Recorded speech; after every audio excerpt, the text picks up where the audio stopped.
Well, welcome everybody to Difficult Research, where we do difficult research. And I have to say, when it comes to difficult research, victories are short lived, usually. And this is just part of life. It's just life. And in this case, the disappointments, they don't fall short. They are always just right there to just be like, "Oh, wait, here, hold my beer. Let me disappoint you some more."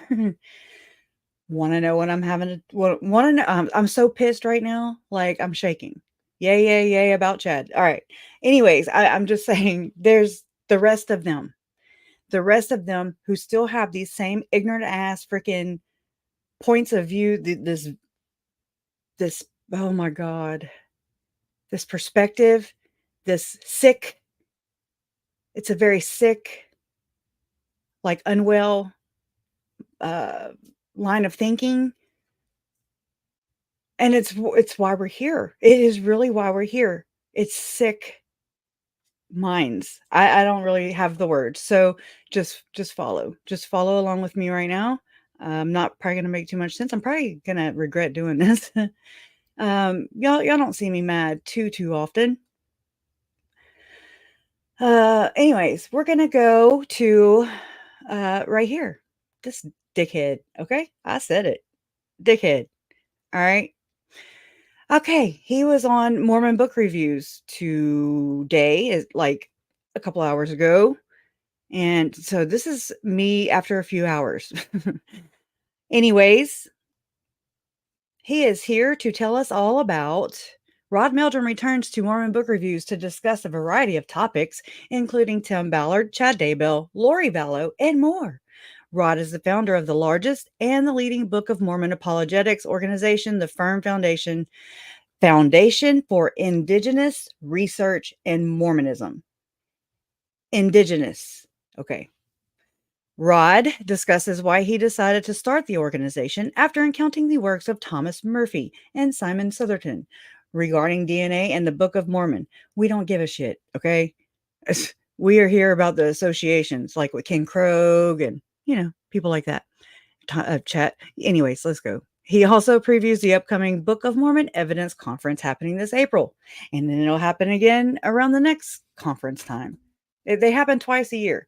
But yet, where are any flyers or anything for the weekend or, the block of September where, they had two kids lost their lives egregiously.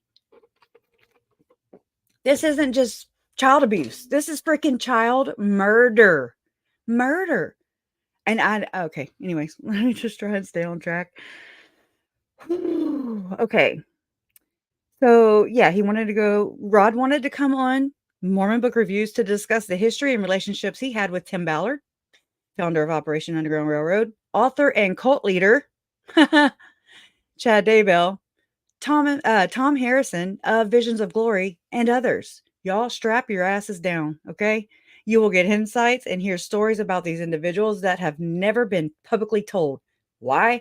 Because they're freaking fill in the blank. Anyways, Rod wanted to clear the air. Okay. Rod wanted to clear the air about his involvement with these individuals and organizations. I want to thank him for taking his time to share his perspective with my audience. This is nothing against Mormon Book Reviews. I appreciate the guy.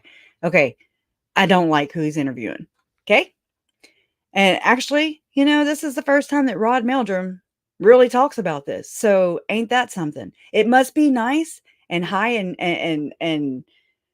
such a luxury to have that option, where a couple kids go they wind up murdered, buried in one of your speaker's backyards. And, you rub elbows with these people, but, you wait almost 5 years to, clear the air. So, anyways, let me just give you a few little, uh, insights of what we're gonna I pushed in the keyword kids. Um, Rod Meldrum says about and the only thing that comes up about kids is I hope that Tim will at some point be exonerated, but like most people when they're accused and then tried in the court of public opinion, I don't know how he comes back from this anytime soon, even if he was found completely innocent. Anyways, my one big concern that I do have about Tim is simply that I know that when people get really passionate about certain things, or maybe pissed, Rod, anyways, they can get to the point where the passion is so strong that you basically start to believe that that the means justifies the ends, that saving kids, no matter what you have to do, you have to save these kids. And I do feel that he had that kind of passion, and it can spill over into, well, but you can't start killing people that are hurting kids. You can't start killing people that are hurting kids. That I just got that just like right before I went live. I was like, so you can't who's killing people that are hurting kids? Chad's on death row, or he's got that hovering over his head. But well, I mean, and he's talking about Tim in this context, right? And it can spill over into, well, but you can't start killing people that are hurting kids. There's uh at some point there's lines in there when you can't just I'm sorry, when you can't cross those lines. Did Tim cross some of those lines? I don't know. I think it is fascinating to see how so many I'm sorry, to see how some people will make it that none of the accusations involve that Tim was having full on intercourse. Well, no, he didn't have full on intercourse because he's such a pussy. Anyways, all he could do was soak. He had to rape people and do horrible things in the name of God and saving children, just to soak. Anyways, what a twat. Um, Intercourse with these women, there were things that certainly seem to be inappropriate. But then again, we don't deal in a world like luckily, I'm so grateful that I don't deal in a world that Tim's dealing with. But you are, Rod, by hanging out and giving them a platform. Oh, hanging out at Glenn Beck's house for a while over there in Idaho, at his big old multi-million-dollar ranch. Anyways, with traffickers, it is a sick, dark world that people want to defile these beautiful young children and these young women and so forth. And in order for, I must say, for you to play the role of somebody who wants to have and set up these sting operations, you basically have to go into that world. So Tim has to almost live a double life. A lot of agents have major problems in PTSD and so forth. Having to experience this kind of stuff, I think we need to hold off judgment on Tim until the facts of the matter come out. I have personal friends of him that are he's a stutterbox to him. I have not had any personal conversations with him, mostly because of the fact that I don't think he's under a gag order. What? Oh, that I think he's under a gag order and can't have conversations anyway. He's afraid he's gonna get tapped by the FBI? Right. It's just there's so many people involved in this shit, and it's gross, and it don't stop. The FBI isn't like some Captain Heroes that come in and they're like, "Dun, dun, dun, dun, they're gonna get to the bottom of it." No, no, it's all about who you know and who you blow. I'm just kidding, not about the blow part. I'm just really freaking mad right now. Okay, I'm sorry, and I'm not sorry. I'm sorry that having to listen to me bitch and just go off because of ignorant ass motherfuckers like this who will not say Tylee or JJ's name. Tylee and JJ and Charles and Tammy were members of the same church.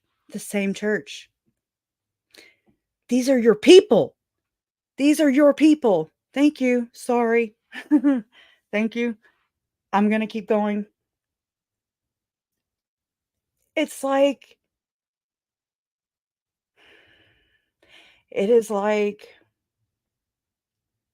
I get so tired of people like Rod who just don't get it, or they're dumb, or they just weren't born with it, or they didn't learn it in the Book of Mormon. I don't know. I don't know what it is, but it is so disheartening. And it just lets Tylee, JJ, Charles, Tammy, Joe, and all other victims, it lets them down. It doesn't just let them down. It slaps the shit out of them because all they're doing is they're okay with stepping on people's heads. They're okay with it. And that is disturbing on so many levels, on so many freaking levels. It's unreal. Anyways, we're going to continue. So I'm going to play some of the interview. Y'all, I done started like 5 different projects. And I wanted to put it on the community wall, but I couldn't stop long enough to just do it. And, you hear Janet Russin, you hear the distancing Melanie Gibb, you hear David Warwick, just all these people who just distance themselves, but they were right there conjuring seances, doing some weird shit. And if I were Mormon, I would be freaking concerned. I would be like, yeah, no, that's not what I do. So I would like to, get this out. I would like to get to the bottom of this and, get that shit out. Draw a line, say, no, no, nay, nay. It's not always up to the church to make all the decisions for everybody. You are an adult. You are a freaking adult and you have free agency. Use it. Use it. It's for this life. It's for this one. It's for the kids. It's if you care about your own kids. If you don't, whatever, just please, please humble yourselves. um, I just don't get it. It's not ignorance to me. It's just straight up disrespect at this point. We're 5 years down the road, almost. And they just have the luxury of just, wanting to clear the air. And then when they think they're clearing the air, they play victim. They never, ever acknowledge the real victims. And they just act like they're being persecuted. And it is copy, repeat, paste, copy, paste, repeat, copy, paste, repeat. That's what they do. Anyways, all right. Let me type in Chad. Now watch how much he distances himself from Chad. Hold on. Y'all, apologize. I don't know. I've really, and I'm holding back. This is nothing because this is whenever my curse words, they're colorful and, I'm kind of stupid without them sometimes. So, I anyways. heard about I don't know if he called it a vision or a dream or something about this train. Hold on. Okay, there was one little, 30. Okay. Well, god dang. Hold on.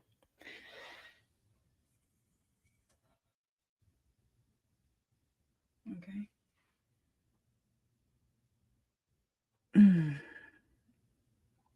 And just please, and point out things that, like, I don't want to be like, okay, I just don't want to be like, I'm pointing this out, I'm pointing that out, I'm finding all the bad things. But I mean, really, it's kind of what I do.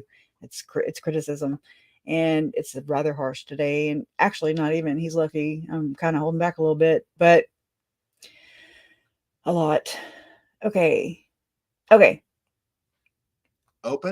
Unlike a lot of the Mesoamerica guys, they pretty much, if you don't walk the line on the Mesoamerica stuff, you're not going to be invited to speak at their. For anybody who doesn't know who Rod Meldreman, he's the guy who founded the Firm Foundation, the Firm Expos. Okay. Uh, Preparing a people. They were friends. I have the breakup letter. I said, oh my God, I just don't have all this prepared, but we're just going to roll with it because that's what we do. Events. I've never been invited to speak at any of their events. We've actually invited them several times to speak at ours, but they usually won't. But we've had other people who are not as completely espousing the Mesoamerican setting that have come and spoken at our events as well. So we have a wide diversity. We have a lot of people who are not of our faith, actually, archaeologists and linguistics people, and all kinds of different people, from just that murderers, astrophysics and astronomy and that kind of stuff, aspects. Cult leaders. And you even had evangelicals come. Like David Barton has spoken to your group. Okay, absolutely. Let's stop right there. David freaking Barton, y'all. Oh my God. I can't believe that I looked at that dude's picture and all these flyers, David Barton, and was just like, oh, okay. I don't know. He looked like a little dork, straight, just being honest. And so I was like, whatever. And I mean, then when I saw that he was an evangelist, I was like, again, whatever. Hadn't heard his name before. And I was just, I don't know, didn't really too much bother with it. Didn't look him up. And shame on me, because holy hell. Let me type in David Barton so you will see who he is. He's just like a Tim and Glenn Beck. They distort history big time. Like big time. David Barton was named by Time in 2005 as one of the nation's 25 most influential evangelicals. David Barton has spread the damaging idea that the separation of church and state is a myth. His historical writings have helped provide a respectable veneer for the rise of radical religious ideology over the past several decades. He's buds with, him and Glenn Beck. He's on the Nazarene Fund, and I don't know if it's Mercury One. I don't know if he's on both, but he has wallbuilders.com. Barton has long promoted the idea, now widely popular among the religious right, that the founding fathers, and that's in capital letters, founding fathers, proper names, never intended the separation of church and state, but instead sought to construct a Christian nation. Historians and scholars across the political and religious spectrum have panned Barton's version of U.S. history, which supports his religious nationalism for what they claim are its many fundamental inaccuracies, so much so that the publisher of Barton's The Jefferson Lies, a book he wrote, said in 2012 that it was pulling the book. Anyways, even though such criticism would usually end the career of an academic historian, globalist, Barton's Texas-based group, Wall Builders, sells an abundance of books and DVDs pushing Barton's vision, while his ideological history has found new life in Rick Green's Patriot Academy. I don't speak political, so I'm just assuming that that's somebody else. It's just like these dipshits. Okay. Barton should be seen less as a serious historian than as a political operative and cultural warrior. He has been a political consultant to the Republican National Committee and served as vice chairman of the Texas Republican Party. Barton has also demonized LGBTQ persons and communities, arguing that HIV, trigger warning, and AIDS are God-given consequences for living out one's LGBTQ life. Okay. All right. And that's enough on him. So let's get back to, Meldrum there, if I can find it. Okay. Right here. Absolutely. Yeah. Mm-hmm. Basically, yeah, so you've had David Barton there. All kinds of different people, from astrophysics and astronomy and that kind of stuff, aspects. Unicorn. So we've And had them there. you've even had evangelicals come, like David Barton has spoken to your group. Oh right? yeah, absolutely, yeah. Mhm. But basically, my goal with these events is truth. What's Okay. the truth? So his goal, that's the whole purpose of why he even puts on the Firm Foundation. I guess that's why he established it too. I've often told people around me in my circle of people that if you ever catch me actually being more interested or more passionate about defending my position than I Yeah. am about finding the truth, and you call me out. I hit the buzzer a long Because time really, when ago. it comes down to it, the only thing that really matters when it comes down to this is what's the truth. And there isn't a dozen truths out there. No shit. That's one of the things that drives me crazy about progressivism, is it's kind of like truth is whatever you think it is. Rod is a conservative. Y'all know I don't know the labels, but I think, yeah, progressive means they're more, I guess, in line with today's whatever new age. I don't know. I really don't. I don't understand labels. That comes from a human centric, humanist, viewpoint, and being based on God. Transhumanist. I think there's only one viewpoint that matters, and that's God's view. So we need to align to Him.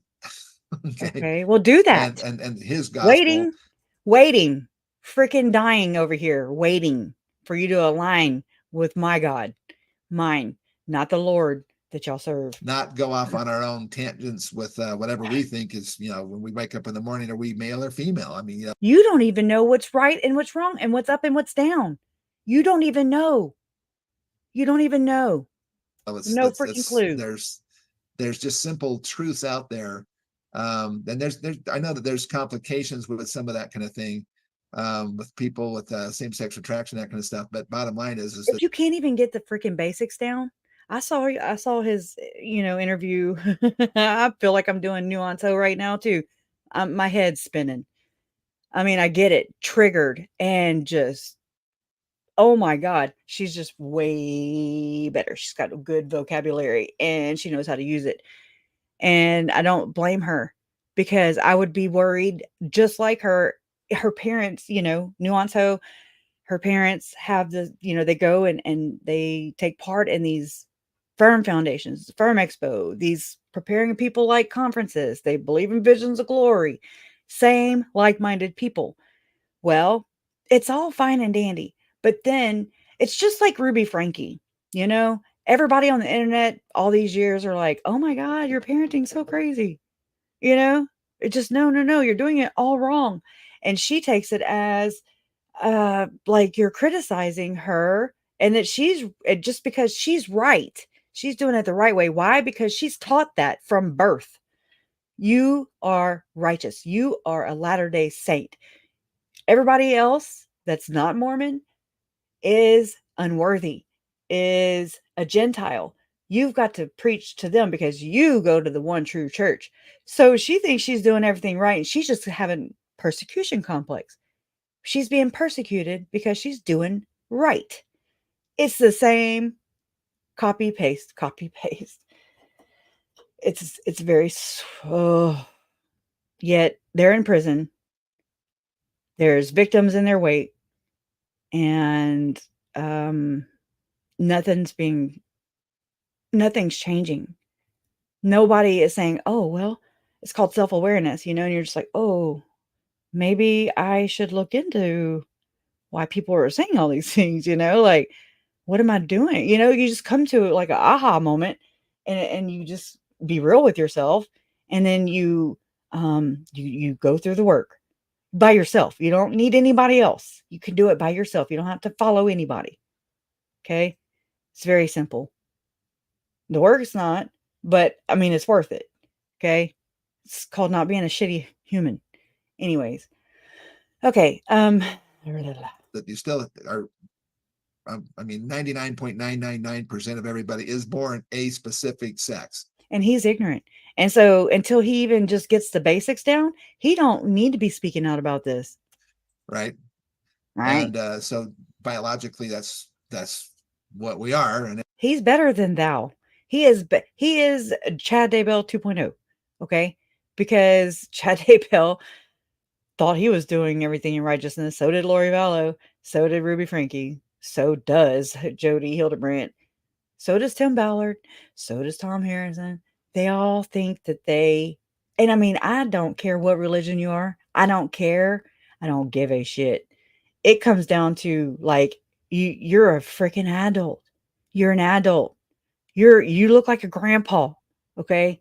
You're in grandpa status now. Um, I, I'm so frightened. And then, other things, influence our thoughts about ourselves. But anyway, but the bottom line is like I said, we're a conservative group. And whenever you have literally, I mean, we have 450 speakers presentations on our streaming website, which is the largest repository of information research ever assembled on the Book of Mormon, within the Mormon faith, basically the Latter-day Faith groups. And so so the chances of having somebody go off the rails and get weird, is pretty. It's high. I mean, we do our best to try to vet people and to make sure that they're not saying or doing or living things that are not compatible with our faith. But people hide things too. So you just don't know what's really going on. So back to so as an example, people say, well, that Rod Meldrum guy, he and Chad Daybell were like pals. First off, I only met Chad Daybell probably twice in my whole life. One of those was at a conference where I was asked to come and speak, and he was asked to come and speak as well. And after the event happened and I heard him speak, I told the event organizers that if he's going to speak anymore, then I'm not coming to their events anymore. Him is just not going to go anymore. Okay. And I mean, maybe it's true. Let's entertain it. I will not speak at their events. Why didn't he come out sooner and clear the air? I mean, I'd be like, if I could really legitimately distance myself from him and my business, my nonprofit was getting slung through true crime, I would clear the air a long time ago. So why? What is his reason for not clearing the air? I just thought of that. If he's going to speak, there was just something about it. I had the other experience I had is I was helping the people who were now this is interesting. I ain't gonna lie. Who were involved with organizing these events. They were moving. I was helping them move from Rexburg, Idaho, back to Utah, and I had plantar fasciitis really bad in my feet at that point in time, and I could barely walk because of the pain in my feet. And I was up there helping them move. And I said, well, I brought my truck and a trailer and so forth for them to put stuff in. But I said, I can't help you move much because my feet are just in such pain. I just can't do it. And they said, well, if you can just bring the truck and trailer. Well, anyway, long story short, there's not many people showed up to help him move. And so they're moving. He's talking about Mike and Nancy James. They moved up to Rexburg, remember? And that's when we have that little clip of Chad Daybell saying, he's sitting between Mike and Nancy James and whatever the hell he says. And so why did they move all the way to Rexburg? And that's where Chad becomes a freaking cult leader. When you and I know, we all know, because we know better, because we're not just like settling on the narrative that other people give us. We know that there are other people that say that is where it's one of the cities of light. Okay. It's just one of them, allegedly. And it's like Ammon. But anywho, it's just moving into the trailer, and Chad Daybell shows up at their house. He had done several podcasts and so forth with Chad Daybell, and was quite close with Chad Daybell. And Chad comes into the house. We had introductions and so forth. And then he proceeds to sit down on the couch and watch while the rest of us are helping move stuff. He just sat there. Just saying. That sounds like our Chad, huh? Your Chad. That was kind of like, what the heck? Usually people, especially friends and so forth, they would pitch in and help move stuff, and he didn't Didn't lift a wanna finger. he didn't But he lift a showed finger up. for anything. So I was like, okay, that's just kind of weird. Yeah. And then, That's your then I heard friend. some stuff that he had done on the Vallow There you website, go, which Val. is another voice of warning website. I've never been involved with that. So why again are you speaking to it? You know, here. Um, I can talk about politics, but I don't know what the hell I'm saying. I know a lot of the people who are involved with that and were and so forth. And so anyway, long story short is that I heard about I heard. I guess I don't know if he called it a vision or a dream I've or read the something whole damn about thing. this. KJ has read the Train's Dream. And yes, it is a lot like other it's I'm telling you, it's in every one of these books that are from the old, the prophets and men and higher callings or whatever that write these books. And I mean, it's like they just pick a subject, like I'm gonna do mine on princesses or whatever. And then but it has the same structure. I don't really know what to call that because I don't know it all. But it's the same, like, formula. Does that make sense? I mean, I found Ruby Rails, uh, the Ruby Rails doctrine, which is talking computer code. That's what they're actually talking about, but it's not. It's so crazy. I know, but it's a dream, right? So it's interpretations and yada yada yada, but it's the same kind of formula. And anyways, so it's not prophetic. It means something um about trains, and there's a lot of underground railroad shit and just a lot of symbolism, uh different meanings for things. I know I sound like I'm not I'm not. Uh I just keep an eye on it, I'm just like, okay, I don't know what that is. I don't know what that is quite yet, but that is going on. Train that he was on. The train that Chad dreamed of or whatever, it transitioned, and moral of the story is it ended up being a train, a Colombian 060 something, and it wasn't meant for transporting people. Yeah. So, I mean, for what that's worth, I don't know. And it would start off as like a slow moving locomotive and then moved into kind of a faster, sleeker train. And pretty soon it can turn into like a bullet train or whatever. And that he was kind of in the front of it, guiding the train along with the presidency of the church. No, he actually talks about yelling in a microphone, which they all do. In every one of these stories, you'll read where they talk about a microphone, they talk about a television, talk about a radio. It's like different. I don't know what it is. I just know the pattern. Like I know, I'm like, okay, that's that, that's that, that's that. Why are they all saying the same thing? Kinda, just different stories. One might be talking about a baseball. Another one might be talking about horse riding, trains, uh, computer coding. Tom Harrison in Visions of Glory, it also has it. So, I mean, I don't know, whatever. And that was just like, okay, Yeah, there's something going on here. Oh yeah. And so I never had him speak. He never spoke at any of my events. I just never felt comfortable with that. Okay. So Chad Daybell, he would not even. He told Mike and Nancy that. I mean, he said it earlier. He just didn't say Mike and Nancy. He just said that if Chad Daybell speaks, then I'm not going to. Don't expect me to. Don't invite me. But then he's just like, yeah, he didn't. Excuse me. He never spoke at any of my events. I just never felt comfortable with him. He seems like a nice guy. Yeah, so awesome. But I don't know him, very well. So I had seen Lori Vallow a couple of times though, I bet.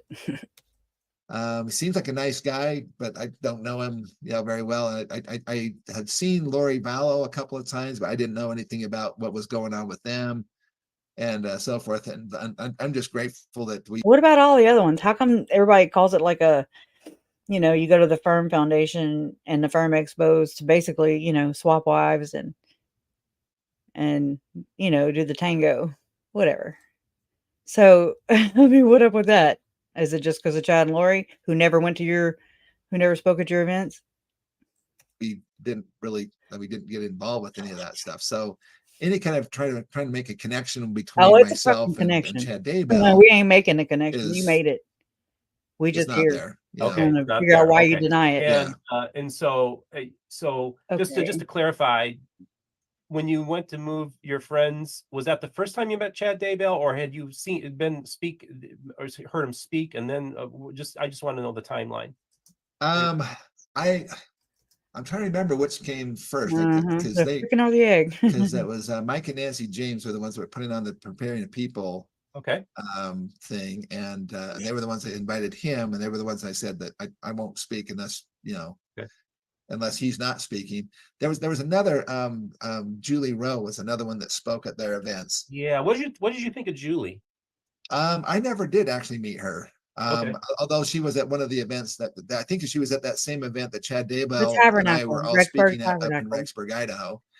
But after that, but again, she never spoke at any of my events either. Okay. You know, so I think, you know, Oh yeah, it gets I better. mean, basically, Now we're gonna go into saving Tom mode. You know, Mike and Nancy James were very, very involved with the dreams and visions people. Mm-hmm. And although I think dreams and visions are important and they're and so forth, I think they're private. So, Okay. so my personal feeling is that as a general rule, you know, the people who've had dreams and visions, and it's interesting because, you know, even in the scriptures, I mean, you look at in the Bible, you know, I mean, you have Nebuchadnezzar has a dream and Pharaoh has a dream. I don't ever hear nobody They say have these Bible. vivid dreams, but they don't know the translation of them. What does this mean? They have So to ask they knew other you people would to do do it. that. And so I think that's, you know, there's a lot to that. And in fact, that plays a little bit into my friend Tom Harrison with Visions of Glory, Are they good for because you? he had all these things. He didn't want to share it. He had these things for years before he began to even let anybody know that it was there. And when he met with John Pontius, it was John Pontius that actually was pushing him to share these, because they're really powerful events that happen in his life, and he saw these different things. But even Tom Harrison, I had you know, opportunities to talk with him. In fact, he came on one of my tours, and we spent 2 weeks touring the Heartland Research back there. Yeah. So if you know Visions of Glory, that, you know, he's the Spencer of Visions of Glory. Okay. I think yeah. everybody knows that by now. Tell us what we So don't. hopefully I'm not Tell us what involved we in don't anything know. that's not supposed to be. But when I talked to him, there were things that were put in the book that, you know, everybody has their particular lenses that they look through. And John Pontius has his lenses. And so as Tom Harrison was trying to explain his dreams or visions, whatever, to John Pontius, you know, that communication is never perfect. And there was quite a few things after after John had finished putting the book together, that there are quite a few things that Tom was going, I need to make more clarification. This is not quite right. This is I wrong. don't think that that's coming across. If anybody has listened to the fireside chat, that the fireside or whatever that him and John Pontius put on, I have it on my channel. It's a little hard to hear, but it's popular. Know that. And it's creepy. It's Tom Harrison talking with John Pontius. They are in full on, they are just together. Okay. They are one mind with their ideas, with when they talk about it. So bullshit. I'm calling a lot of bullshit right here. I know better. That's what I was seeing quite perfectly. Apparently he tried to make some changes to Visions of Yeah, he didn't. Glory, And the Cedar Fort Books, which is the publisher, said, no way, I think Chad worked for them. we're already selling thousands of these books, and we own the copyright when they signed, for them to be the publisher. I'm waiting on John Pontius's widow, Terry Pontius. She gonna come after your ass. Just saying. And so they wouldn't allow him to make any changes. So I know that there are Fun fact: John Pontius was born in Moscow, Idaho. However you say it. changes that Tom would like Lived to in have Alaska. made he wasn't able to do so because of the publisher. And that's, I mean, I'm not picking on Cedar Fort either. I mean, basically that's pretty Who are you picking typical, on? Rod? publisher, author contracts, Right. and so forth. So anyway, so that's another person that people said, well, you're really close to Tom Harrison. And the answer is yes, I consider him a personal friend of mine. A personal. Is he off in the weeds? Well, as far as I know, Listen. I mean, when the last Apologies. couple times I've talked to him, I mean, he was the bishop of their ward. Bishop. There are more, I guess I would have to say, progressive leaning scholars in the church who have taken issue with some of the things that he had in his book. Okay, Jen would be so proud of me because I just found source for this. Oh my gosh. Oh my God. I found this a long time ago and I circled it. Okay. And then whenever I met Jen, I shared, I shared screenshots that I had. And anyways, it's just something I always do. I always like look at the bottom of things. Okay. I do. I don't know. I didn't know where it came from. I couldn't tell you that. So, okay. Now I do. Now I know. Here's source. I got this from this. I came to here. I Googled whatever. I don't even know. What did I Google? I Googled Firm Foundation, Firm Expo subreddit. And I ended up there. And then right here it says event program, including speaking schedule. And it brought me to that Adobe. This right here. April 7th, 8th, 9th. And this is 2016. That's what it said on the other thing. So Deseret News sponsored this, right? Okay. Just know that.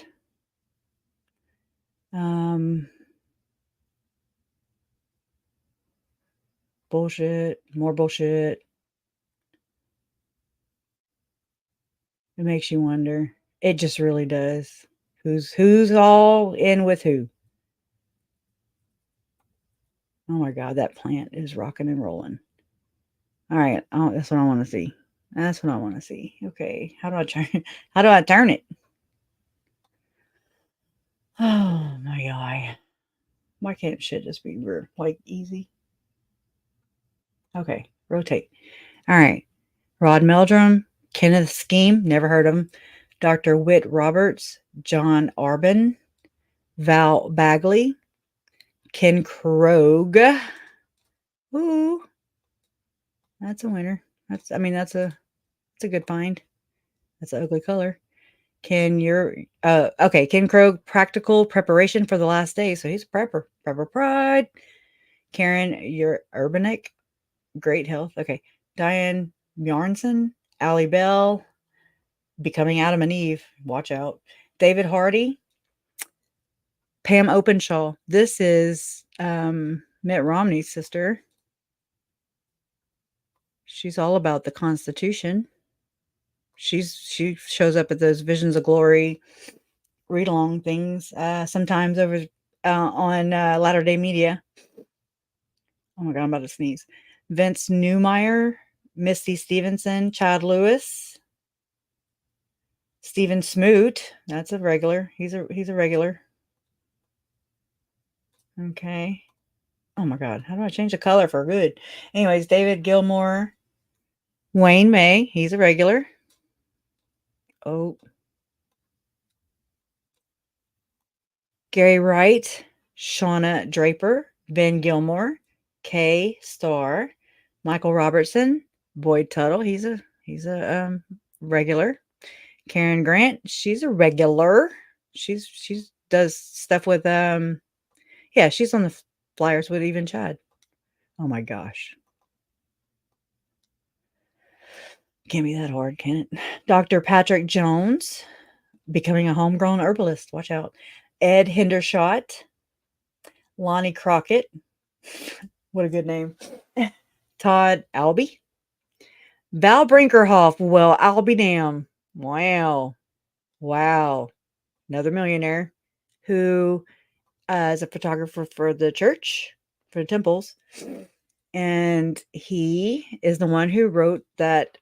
He wrote all kinds of doctrine, which really lines up with the vibrations, trust levels, things like that, the male female energy and vibism, whatever you want to call it. And it's called Go No More Out. That's one of them. Another one is the 144,000, the dark, the light. You know, there's 144,000 dark, there's 144,000 light. There is, I mean, if y'all ever want to go over it, I would love to. It's so nerdy though, and I would just need to nerd out and just read it because it's interesting. It's nothing that I have to dumb down because I'm speaking ignorantly, and I can just read it to you because it is this. This is that. It's whatever. It's this. It's not about the Book of Mormon. I mean, you know, it's just this thought process. So you want to know? That's what we need to do. Dr. Ron Green, Tom Smokoff, Richard Proctor. I wonder if that's Procter and Gamble. Anyways, Connie Nielsen, Jonathan Neville, another frequent flyer, right? Patricia Kent, Dr. Larry Ziegler, Jeff Midgley, Larry Hilton, Hilton, Amy Lovelace, Rod Meldrum again. He just likes to talk. Lori Bean Henderson, April Bean.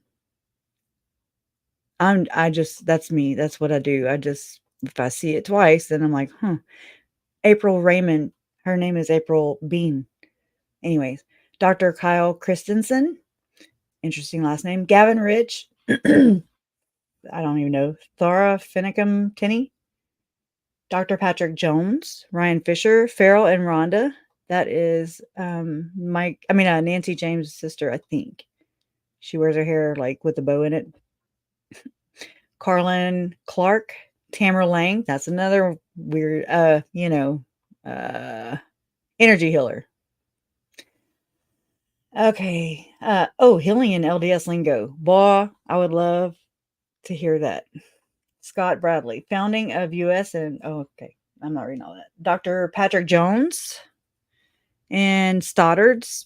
That's another well-known name. David Barker, Dr. Whit Roberts, John Arbin, Ben McClintock, Dr. Ron Green, Patricia Kent, David Allen. That's the old man who did a paper or a lot of work on time. Seriously. Dr. Kyle Christensen, Diane Bjornson, Howard Carlos Smith, David Hardy, Lori Bean Henderson, Ed Hendershot, Tam Pendleton, Chad Lewis, Pamela Openshaw again. She's an expert on the Constitution. David Gilmore, Wayne May again. I'm sure we're going to see these over.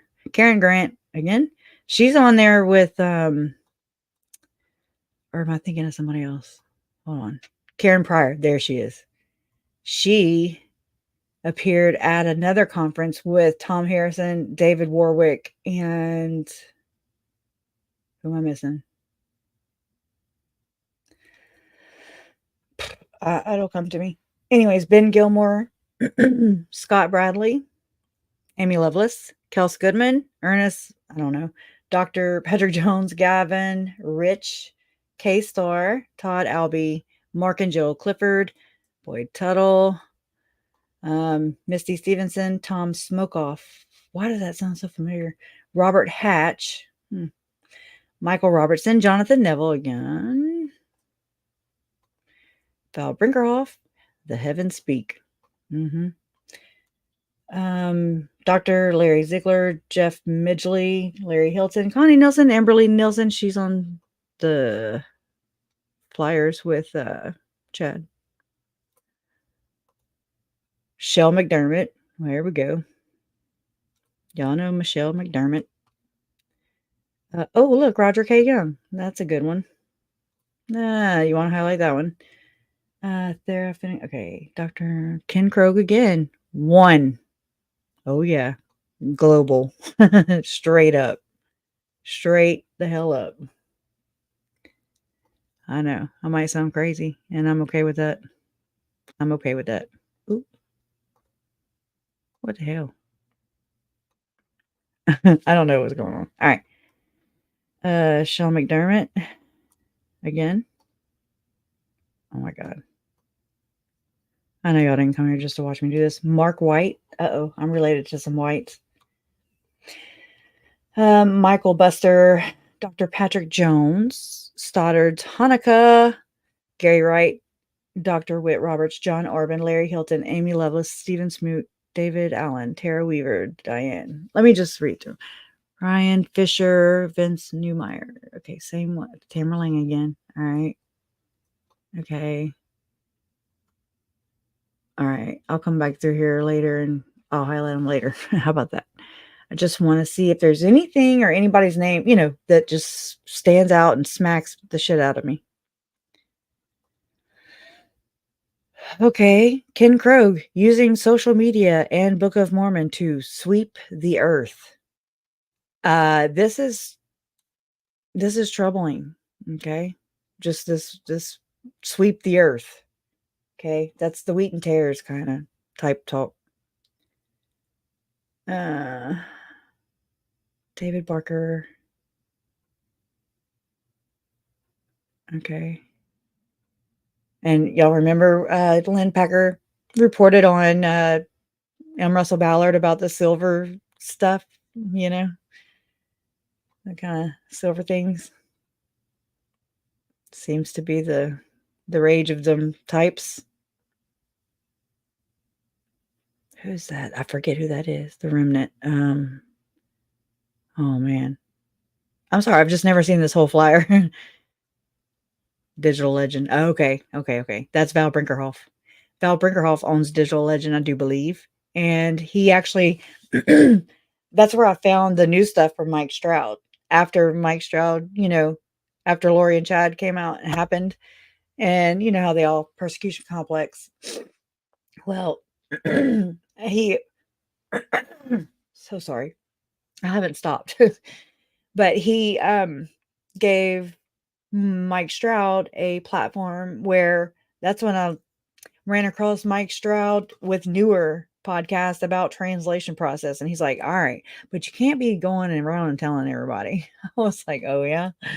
Well, just like his, Mike and Margie Stroud, they started, I forget the name of Living Waters in Arizona. It's in the Northeast White Camps. Oh, it's one of Chad and Lori's 7 missions, one of them.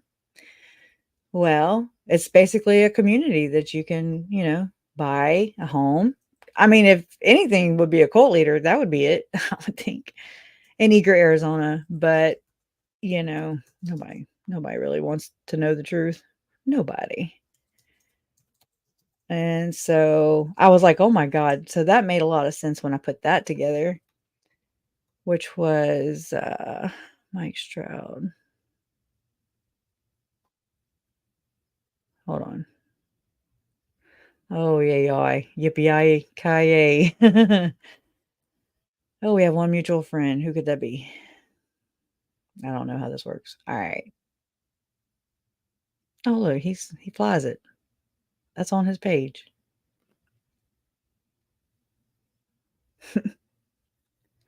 And so Mike Stroud was, oh, okay, that'd be our mutual friend. Eric Smith. I've never talked to Eric, but I would love to.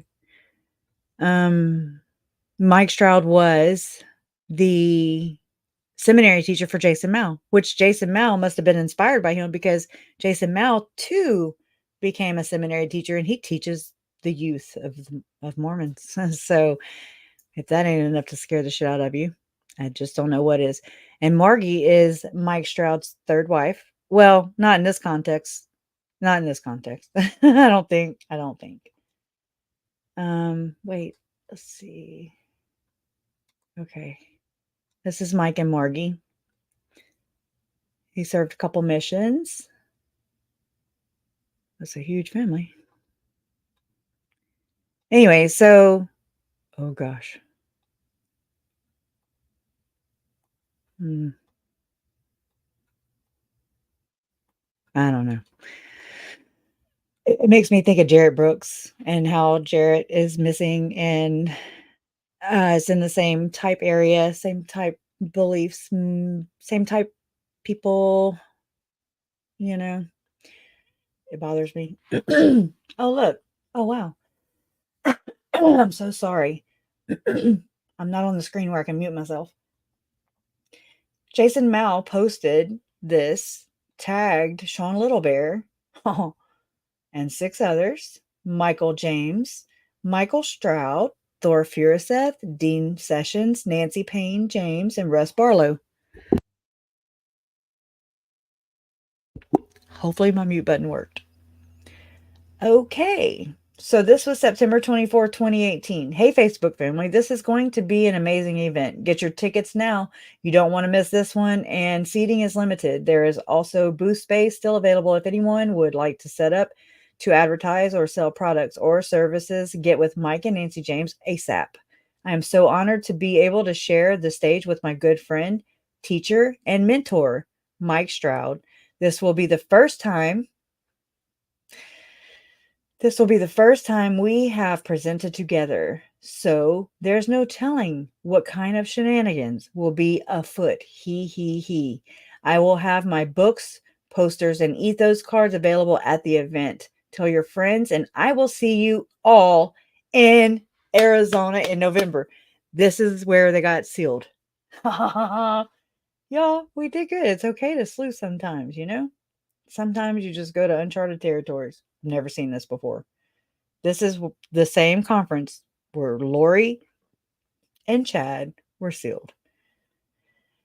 Diana Markham says, Jason Mal, do you know if this will be put in podcast for those of us that can't attend? And then Nancy Payne James, these will not be put into a podcast, but they were. Mike Stroud's talk was. I have it. We often showcase speakers in our podcast so people can get to know them and their presentation content.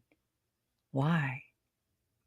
Why would you just showcase them? Anyways, but many of these events may eventually be placed in our membership site, like Chad Daybell's, because they're like, oh shit, he just caught some charges.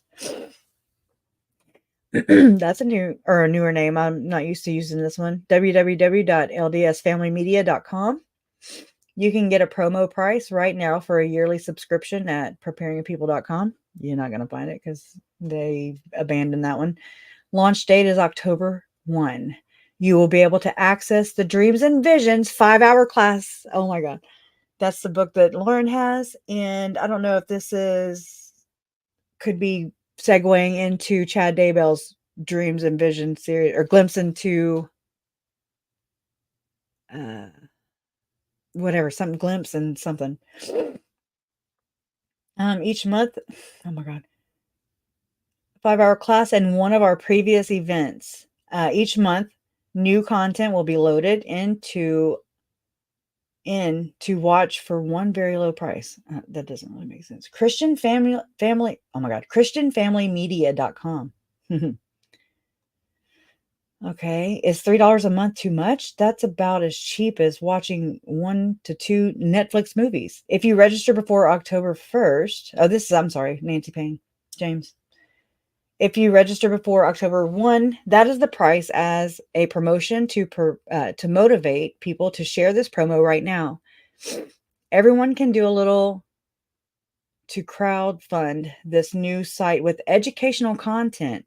Oh, that looks like Jody Hildebrandt's Truth. Everything capital T's. That is unique and diverse. That's interesting words right there. Diverse. Okay. You would be amazed at the cost of high-tech industries and what kind of sheer amounts of time it takes to create videos. And I got to side with her right here. It takes a whole hell of a lot of freaking effort and time. to create videos, film them, travel, produce our podcast that is free, and even the graphics used in posters, flyers, marketing, online services, fees, websites, I'd say subscriptions too, add that in there. None of us can drive in life without gas in our vehicles, but thanks for your feedback. What the hell did she say? Anyways, Deborah Foster, Nancy, can you call me when you're available? We would love to get a membership. What part of Arizona? I wish I could go. Let's see what she said. Mesa at the Burke Basic School. Correct. I love this Christina Maria Colt. I wish I could go. I live too far away. Timothy Davis, sweet. Christina Maria is my hero for today. She says, Colt. Just saying. All right. So that was a good find. That was a really good find. All right. It may not be much, but it's something. You know?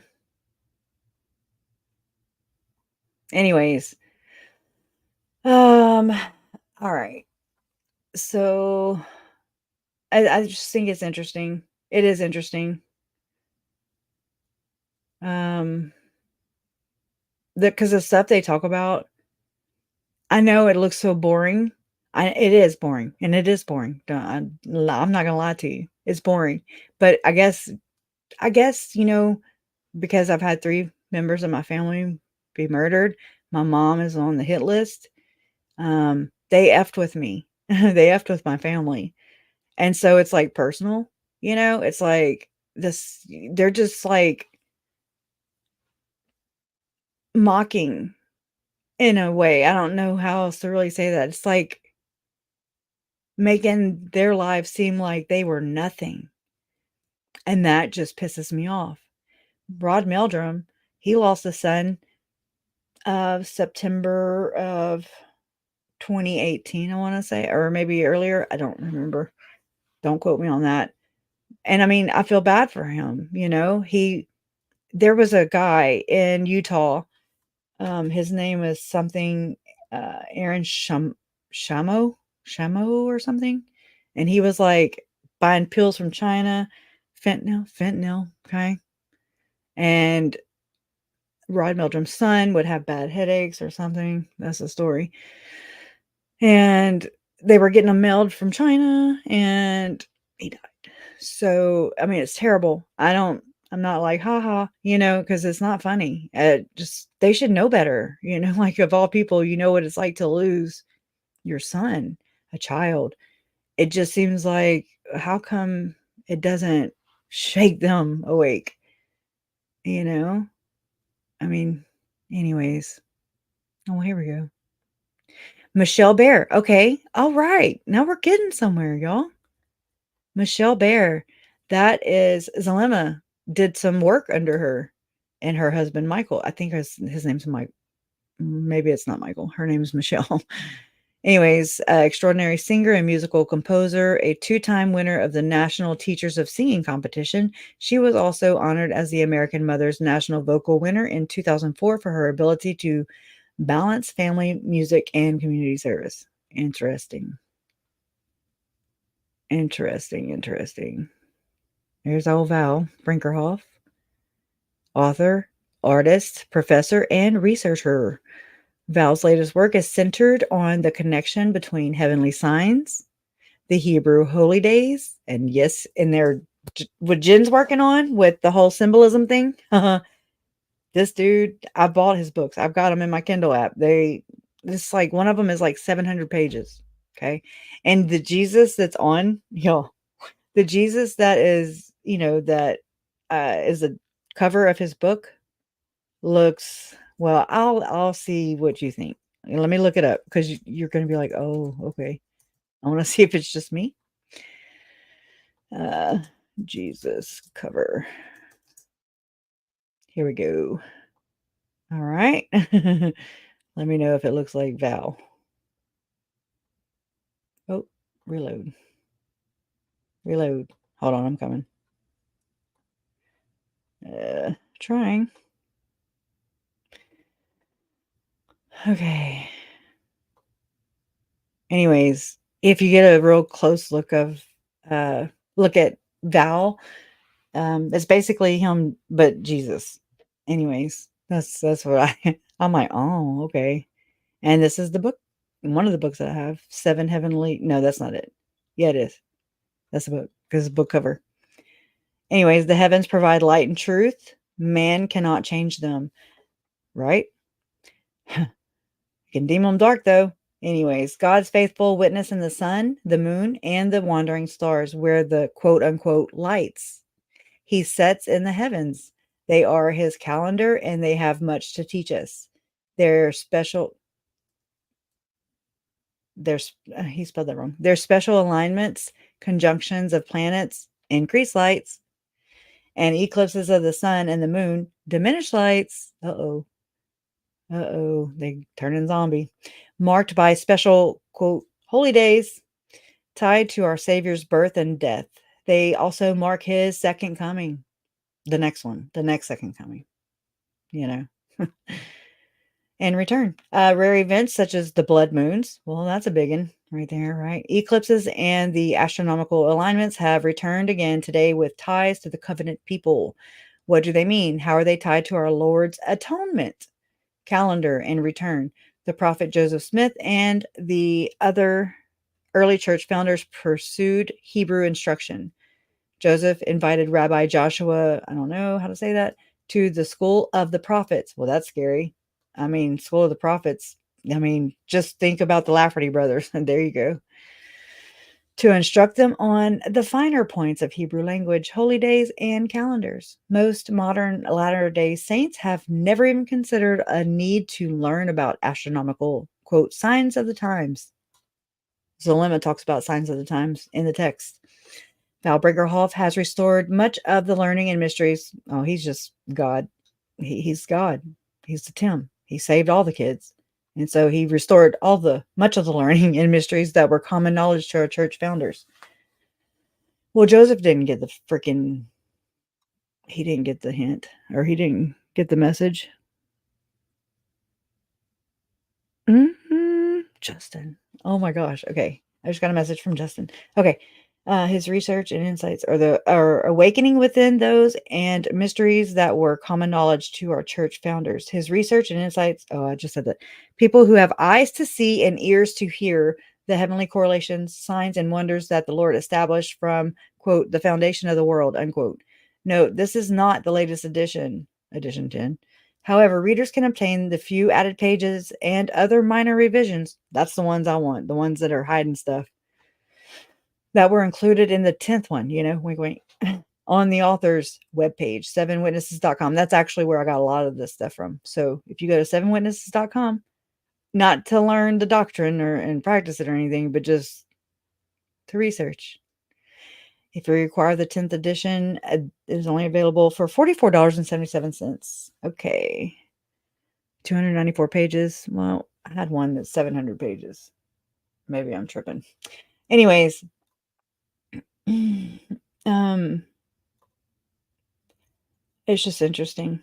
I think Michael Buster. Let's see who else is on here. Shauna Draper. She's I've seen her before. Her name, Ben Gilmore, Ryan Fisher, David Gilmore, Kels Goodman, Karen Grant, the Joy Coach. Oh God, has been writing music since she was 15. Now, one thing I just want to say is that studying and researching in the Hamblin case, when I talked to Goel, one thing that there's going to be a lot of is in the satanic, whatever the hell this is, the dark, Tylee and JJ weren't like treated good. Okay. You know that because there's evidence of that. So what they are doing is not, I would say, in my view, is not in line with my understanding of God or the Lord. Okay. If you don't subscribe to that, then it's not even good with a good moral compass, And so this is troublesome, in my opinion, because where does it go? Where does it stray? Where, besides the twisting of truth, eventually over time, and then here we are. Holy shit, unholy shit. So, but anyways, there's okay, like with Ruby Frankie, there's, I think, I don't know which one, but I remember seeing, I think one of her daughters plays harp. So did the Hamblin daughters. They would hang in the balconies above the elite parties at Gordon Bowen's house, allegedly, and play the harp because it's the devil's, it's like the Satan's, I don't know. It's like his song. I don't know how to say that because I can't shove everything in my head. But there are filmmakers, there are more of the arts, singers. So just note that for anybody who's tracking that. And so like Chad and Lori with their doctrine, I mean, with the letter that came out from Ian Pulowski, right? That was more their specialty was healing, healing of all freaking things, right? And I find that freaking disturbing. So hold on, I'm gonna go pull that up real quick. We won't be much longer. Uploads. Images. Here we go.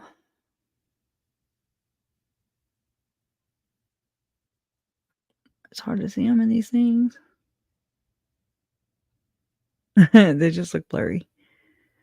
Okay. I'm so sorry the other day or the other night when I was trying to read that or mom's version that Nate Eaton had sent her of the infamous Reddit email. So it's not really the infamous Reddit email.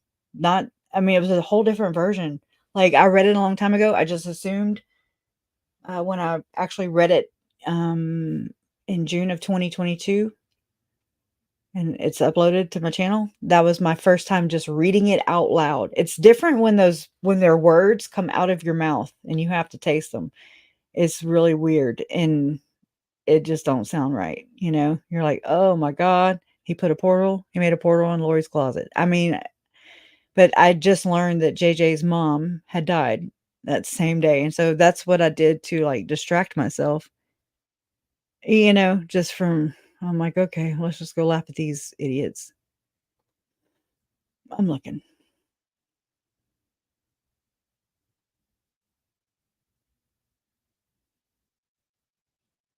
Okay. I know I uploaded it right before it came on, so it shouldn't be too far down. It's Ian's document. Damn, I could probably find it on the internet faster than this. Ian Pulowski. Zombie docs. Weird. Here we go. All right, let me share this with y'all. When Melanie, okay, so this is from Ian. I'm just reading it. I'm not. I feel like I'm in a hurry. I make myself rush because I'm like, okay, hurry, you got to read something to him. So I don't know where this is in the context of everything. But when Melanie began sharing all of these things with me, hold on, my screen just went dark. It does that if I pull on it sometimes. Come on. Come on. Oh my God. It's very touchy.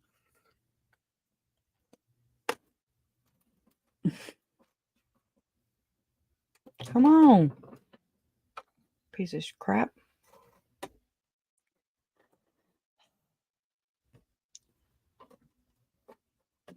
Here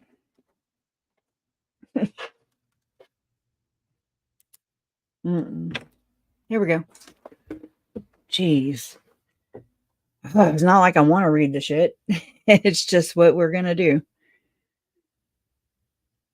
Yeah, yeah. When Melanie began sharing all these things with me, I tried to keep an open mind. This is Ian Pulowski. I had only met her 4 days previous, but felt very comfortable around her. I believe there is more to the gospel than what I have seen so far, but I never thought it would sound like this. The ideas seemed harmless at first, and she sounded at first. anyways, and she sounded pretty certain of some of them. She talked about how she'd learned some of these things in the temple and others from Chad and Lori. Upon first meeting Chad and Lori, I didn't get a bad impression of them, but they did seem different. I didn't think anything of that, as I felt like that's a fairly normal feeling to experience. I didn't give them much thought, as they said they were planning on taking off and that I'd be taking the reins concerning care of Melanie. I mean, Melanie was calling Chad dad. Ian did ask Chad for Melanie's hand in marriage. They said they'd be going to Hawaii and invited me to come visit sometime. Later, Melanie explained porting. Quote, I would say portaling. It's just maybe a typo. And that they could travel there by that method. And now, okay, that sounds freaking batshit crazy. But if you just tap on into Tom Harrison there and Tim Ballard, the stuff that we've learned just from those civil documents, portaling, and then Lauren has talked about on Hidden True Crime, has talked about where Julie and Chad were meeting with Tom Harrison. So it doesn't sound so bizarre whenever you start putting it into context. Okay. The first time, and the Blaze article with Janice, which is by Blaze Media, Glenn Beck, who they did an article, a big old whatever, on Janet Russin, the psychic. And they cite in that article, some CIA papers, okay, about freaking remote viewing. Okay. So it's not so far out of the freaking realm. Not with these people. Okay, the first time hearing all of these new beliefs was a jolt. I was looking for something, I was looking for someone spiritual. But this was a leap beyond that into concerning territory. I had fears and doubts, but I trusted Melanie and wanted to give it a fair chance. So I continued to listen and ask questions in hopes it would click for me. Okay. Was he soul searching or looking for the kids? It never did. There were fun and exciting ideas, but it felt like many of them were ripped straight out of a Dungeons and Dragons manual, right? Between the stats, accounts of dark and light weapons, and words spoken in blessings. That's another thing I see in Hamblin case and Tim and Chad. Okay. Same people. It sounded like someone had created a table. Okay. Oh, yeah. Okay. I thought I was repeating. It sounded like someone had created a tabletop RPG based on the Bible role-playing game. While living something like that appealed to me, I don't think so. I not me. I couldn't find anything to confirm it as I prayed and asked. I figured anyone called to something like this would struggle, but how else would they be made aware of things like this? Just wait. I'm kidding. I continued to try and keep an open mind and proceed with caution. Melanie began to share that she feared for the lives of 2 of her children based on a dream she'd had where they came to her. I wonder if they were like, "Hey, mommy, we're dark." Oh my God. Okay. They brought her tidings of great joy. That's gross. The joy thing. Happy and safe, right? Ugh. That's like Tinder or received. Anyways, her daughter thanked her for allowing her the freedom to use her agency until the end. Until what end? What end? This concerned me and made my heart ache for her. Did it make you call the popo? I felt there was no way anything could have happened without people finding out. Nothing did happen to her kids. But it was no thanks to you. Anyways, right?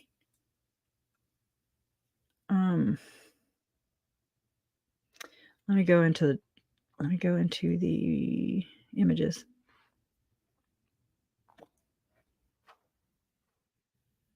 Oh, there we go.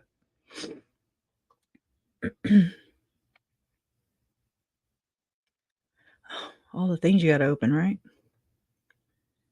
Okay, let's read that first. Another exhibit filed by Brandon Boudreaux's lawyers. Source says they found docs on Ian Plowski's computer, alleging he wrote outline of beliefs of Chad Daybell, Lori Vallow, and Melanie B. Source says Ian spoke to FBI about this, mentions the 144,000 translated beings in multiple probations. Okay, so what if? I'm just saying, what if these are not Chad's? Like he's not the creator of these documents. Has anybody given that a thought? Because I have, and it's higher in the ranks. For sure, Tom Harrison espouses these kinds of ideas, allegedly. I'm assuming. Following the evidence trail. Multiple probations. A minimum of 9 mortal lives to become exalted, but more to become gods. B, after 2 mortal lives, you can choose to sign a light contract or dark contract.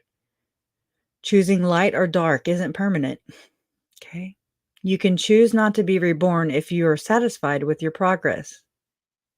Veil grows thinner each time you are reborn.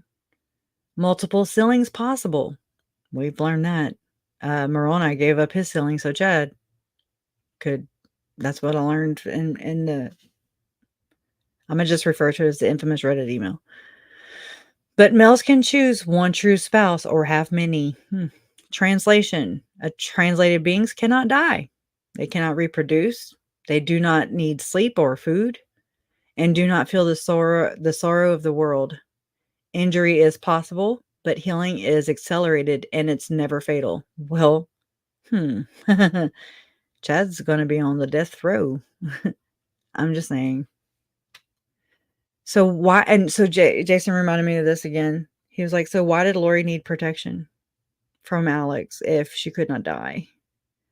Why did she? I know she allegedly didn't, whatever. She didn't wear her undergarments anymore. She no longer needed protection. But Alex was there, and so was Zelema. Zelema was a protector too. Was it Alex and Zelema's role to protect her? And if so, who assigned their roles? I don't think it was just like some do this for me. I don't know. There's something more. Just know that this goes over to Tim Ballard's stuff too.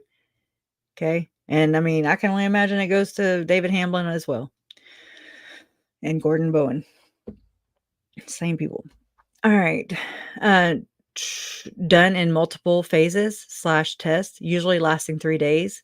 Upon completing the last phase, the Lord appears to be translated. The Lord appears to be translated. Physical can be physical ailment from sexual desire to disease to severe fatigue. Emotional, any emotional / mental ailment. Spiritual. I'm not reading all those 1s and 2s and 3s and 8s and B's and C's. A great test of faith, a time of darkness and doubt. Sexual. Sounds like muscle, like, you know how they do the muscle testing? You know, like one of those flow charts where it's like, do you have burning and whatever, yes or no? If no, you go this way. If yes, you go that way. Anyways, possible new phase discovered as husband and wife become more united sexually. This goes into Val Brinkerhoff's whole ideas, okay? I'm not just saying him, but that's who comes to mind. And you've got the vibration thing. You got Julie Rowe talking about that. You got Zelema. You got Lori talking about this, okay? And the mother girls. Possible new phase discovered. Okay. Possibly increasing power vibration. There are 50 dark translated humans. Detectives Hope and Hermosillo have been identified as such. Okay, work under the direction of Satan's Lucifer. All right, we're there. And Cain. Stats. Vibration. Indication of one's spiritual strength. Above certain level 1000, garments are no longer necessary. So Lori evidently achieved over 1,000, right? She no longer had to wear her garments. So that tells me right there. Oop. I don't know what level that is. Wait. Oh, wait. 1, 2. We don't know their scores, huh? 3. This is in the 3s. Oh, you don't want to be a 4. Okay. All right. But this, I mean, it seems like they hit every one of these. Okay. The other ones, it's kind of loosely. Stats, vibration, either that or that's all they turned over from law enforcement. Indication of one's spiritual strength above certain level. Okay. Higher. Okay. Indication of one's spiritual strength. Above certain level, 1000, garments are no longer necessary. Higher vibrations can help to thin the veil a little. Libido, 1 to 100. Indication of sex drive. Oh. Trust level. Oh, well, we know that one. Okay. Indication of how much someone can be trusted. Light dark percentage. Indication of how much light and darkness dwell in one's body. I know I've heard that Tom Harrison is someone who allegedly is telling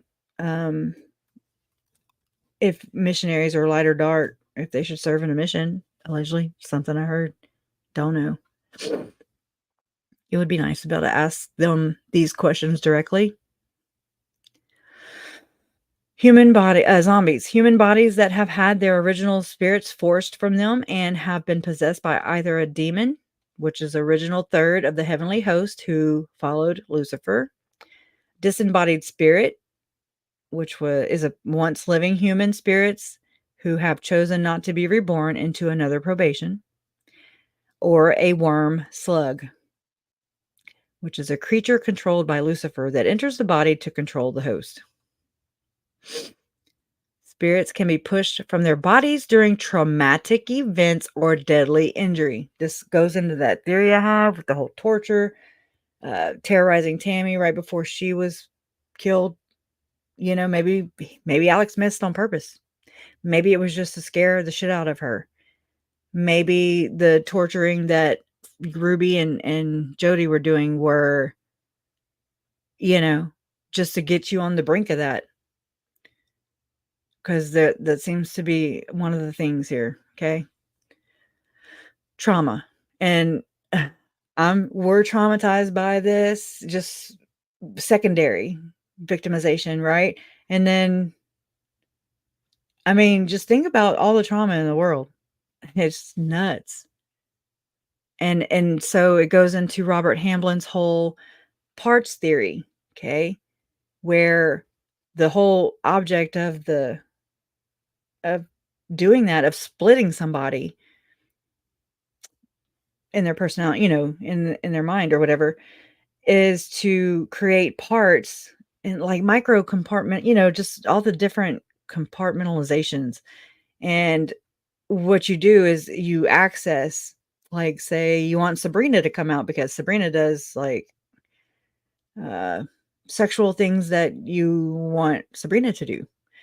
Well, that's what's kind of going on. Okay. So they it's like multiple dissociative identity disorder, DID. Anyways, weird. Spirits pushed out are trapped in limbo as the body they're tied to is still living but cannot be occupied by them anymore. So why would they want to push? There you go. Why would they want to push their loved ones' bodies out of their spirits out of their bodies? Because once they're out, I'm just saying, follow the logic here.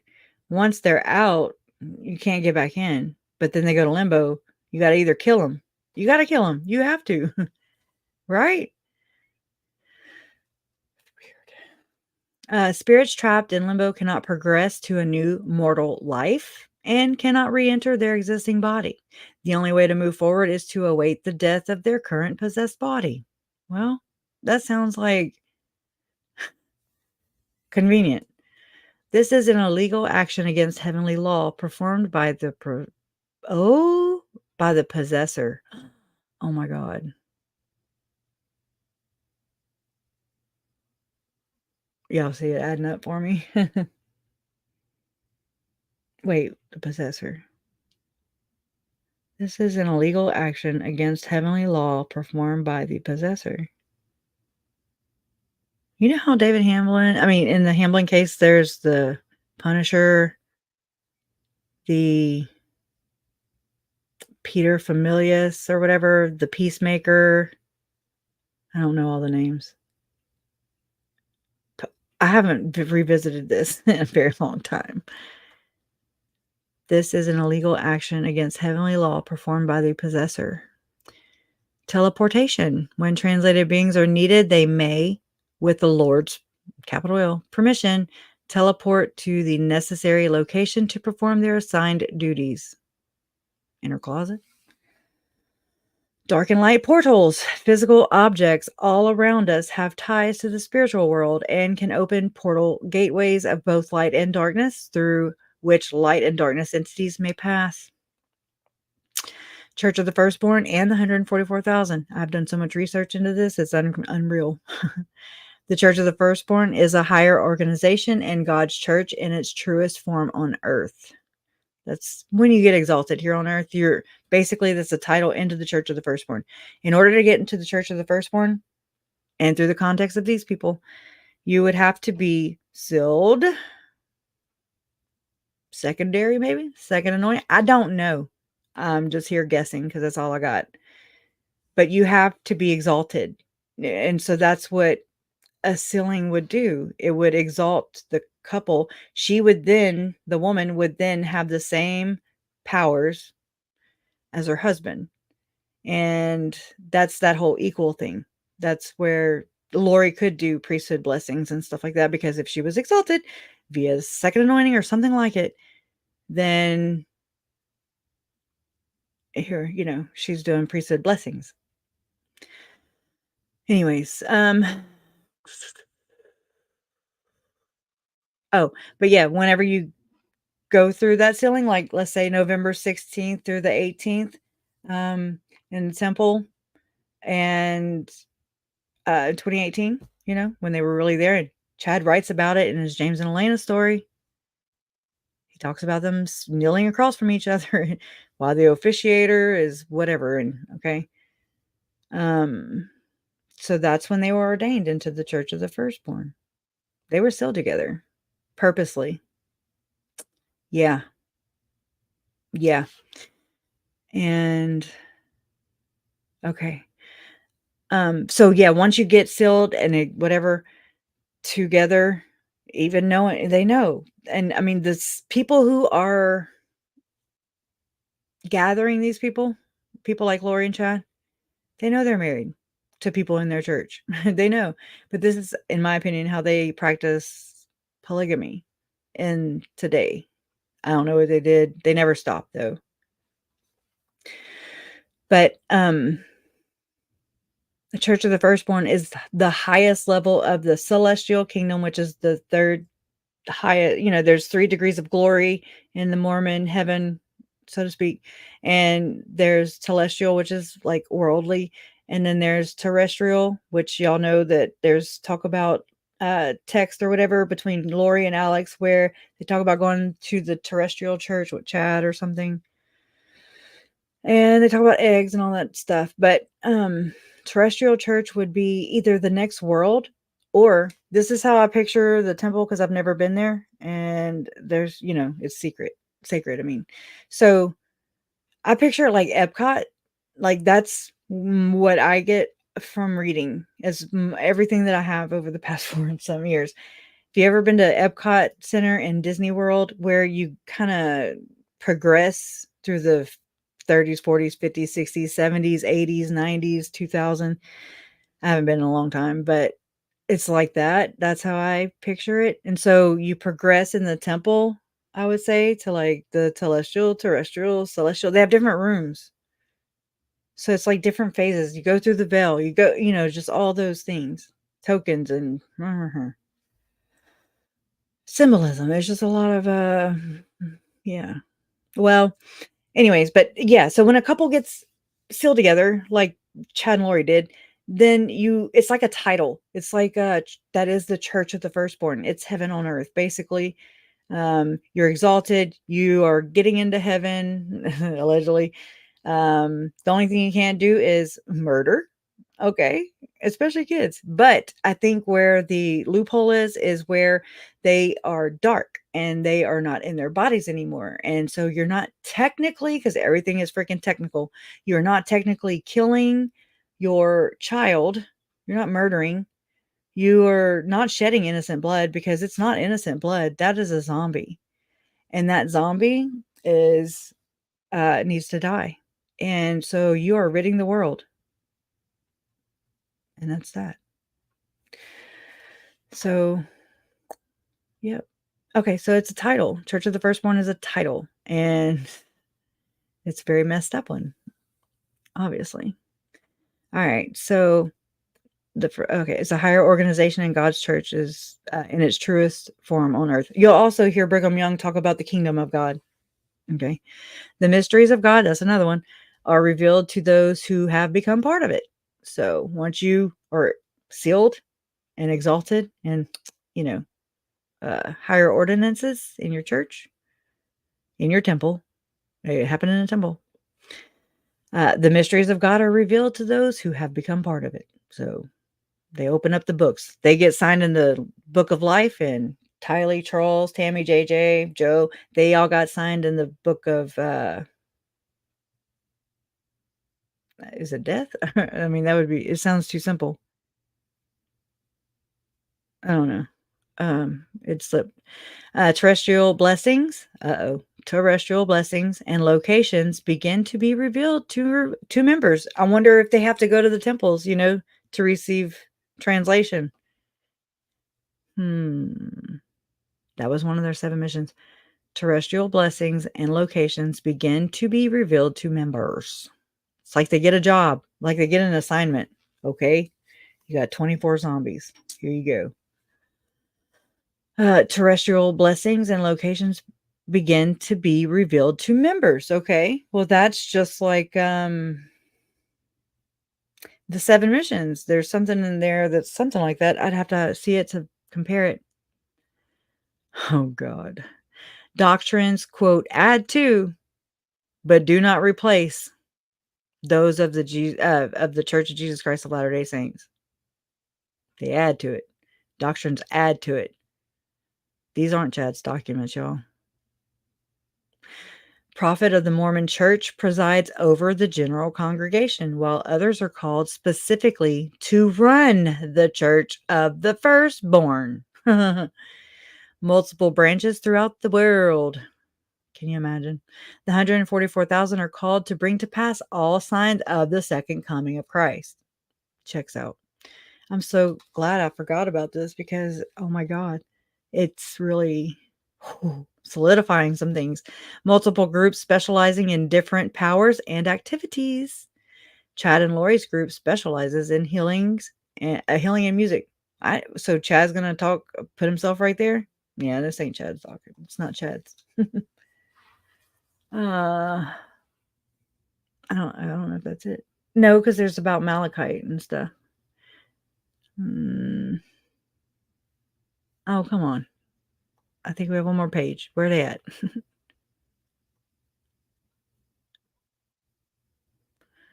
Just spoke to Natalie Plowski. Okay. Melanie had been told by Chad and Lori that their children had been possessed and had become zombies. It's weird how these things just don't sink in. Oh, God. I never saw that. Oh, there you go. Oh, thank you, Rover. That's awesome. I mean, just for real. That's scary. Oh, God.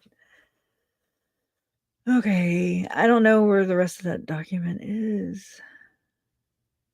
Oh, well. I hate to say oh, well, because it's like the Malachite and all the stuff.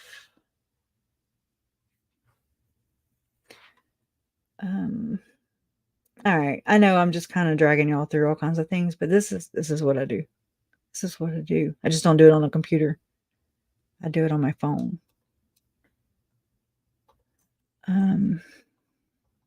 Hold on.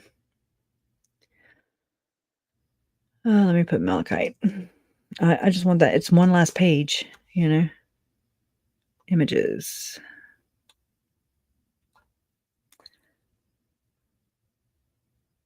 Oh, yeah. I forgot Nate had them. Okay, let's see if that's it. No. I think this is it. No. Oh my gosh, where's the Malachite one? I mean, I've got it 5,000 times in my phone, but I'll never be able to find it. That is very blurry.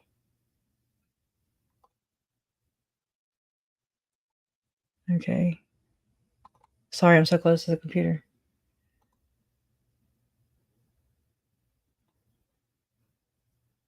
Huh. I don't know.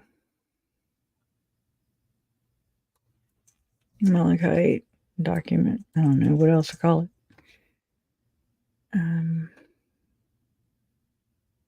Unless that's it. I just no, because they talk about bombs and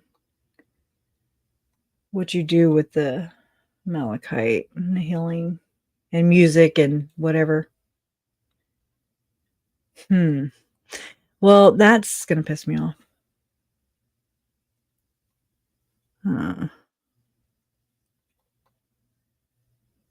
Let's see. Nope. Try this. Oh, that's it. That's it. That's it. Yay. All right, let me share this tab instead. All right. 1, 2. Okay. Here it is. Oh my God. Patriarchal order of the Holy Melchizedek priesthood. Yes, that is the Church of the Firstborn, my friends. And so you do have that. Chad would have had to have had this calling in order to do what he was doing. And no, he may not have had it to people who are on the outside, but I don't think he exalted himself. I really don't. I do think he's a self-righteous bastard, but I don't think he's a cult leader. Okay? I just don't.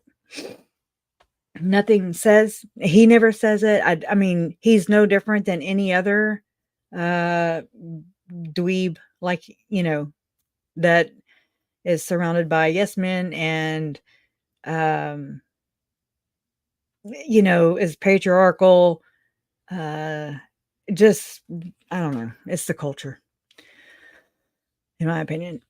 A higher priesthood bestowed to Chad by Peter, James, and John. Okay, what did I tell y'all the other day whenever I said the 3 Nephites, I believe, are code for the 3 high dudes? Now, whether it is or not, I don't know. And I was like, along with Peter, they'll also be called Peter, James, and John. And if they would have had to have been. But anyways, I can't prove it. And you can't talk because it's a blood oath you take.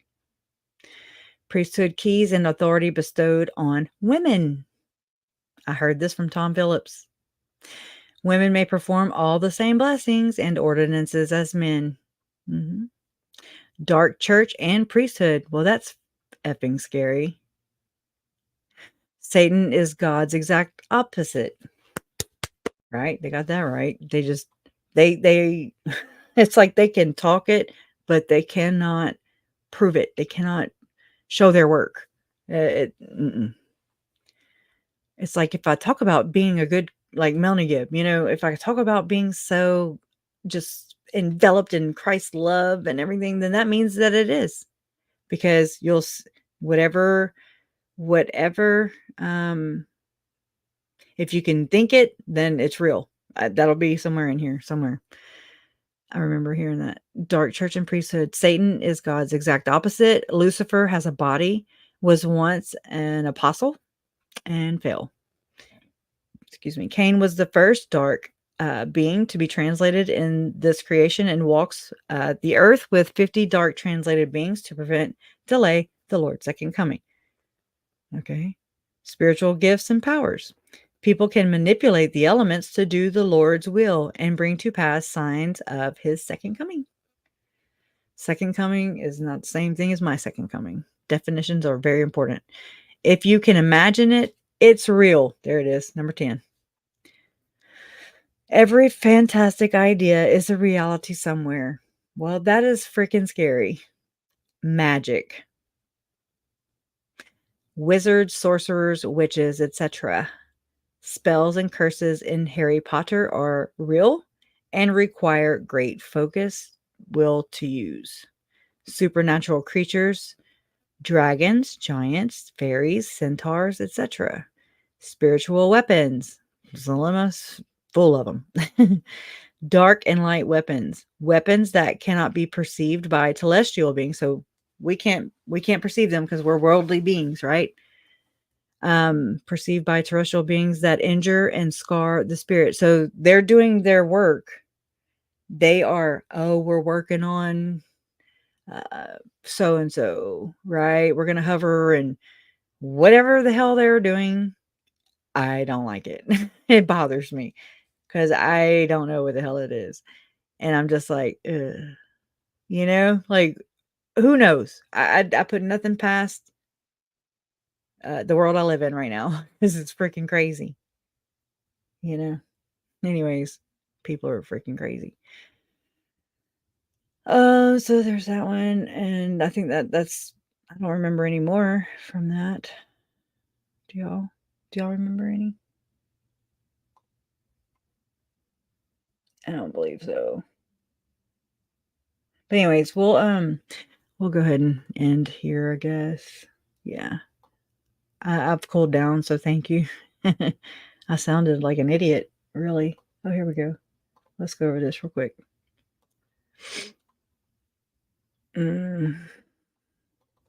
If it's not too long. Ugh, he looks so different right there. Freaks me out. There's the documents. Family history. Oh my God. All these ads, I can't deal with it. They stress me out. All right. There we go. I don't know. Let's see. Family history information, current numbers on Earth at this time. I've found other documents like this before on academia. It ain't Chad. I'm just saying. Current numbers on Earth at this time of each estate level. These total represent the light spirits. The dark has equal numbers. So as many of these are all light, there are that many dark. As above, so below. They match. Everything's got to equate and balance. Weigh and measure. Most LDS members are level 2. Most bishops and ward leaders are level 3. Most stake presidents and general authorities are level 4. Most apostles are level 5. A few are level 6. The dark side can only match the light numbers, not exceed them, and vice versa. That is why there are few 5s on Earth right now. It limits the dark's power. 2s and 3s are fluid, so they can change sides during Earth life. 4.1 and above have made covenants to their side. They rarely switch sides. So estates, males, females, 652, 5.3. I mean, you can see billions, millions, 130,000. Stupid. So dumb. And here we go. Here's rating my family. Yeah, oh my God. It's so, to me, it's just so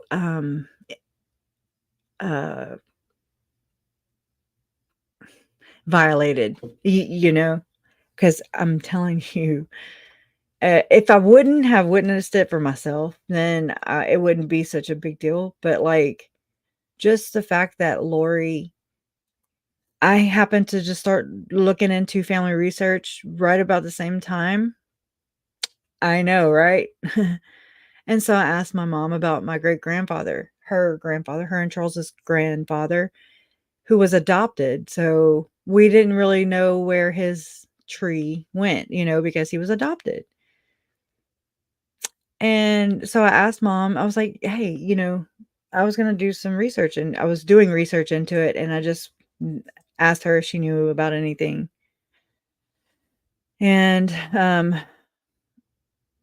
anyways, yeah, turns out she was like, oh yeah, hold on. She was like, I'll talk to Lori about it. She said, she's Mormon. She said Mormon. And she didn't mean this in any ugly way. I mean, it is what it is. this again, it didn't click for me what Mormon. I didn't know that they were even Mormon. Okay. And she was like, yeah, Lori's all into genealogy. She was like, Mormons are really into genealogy. That's what Mom told me. And so it just so happened that, hold on.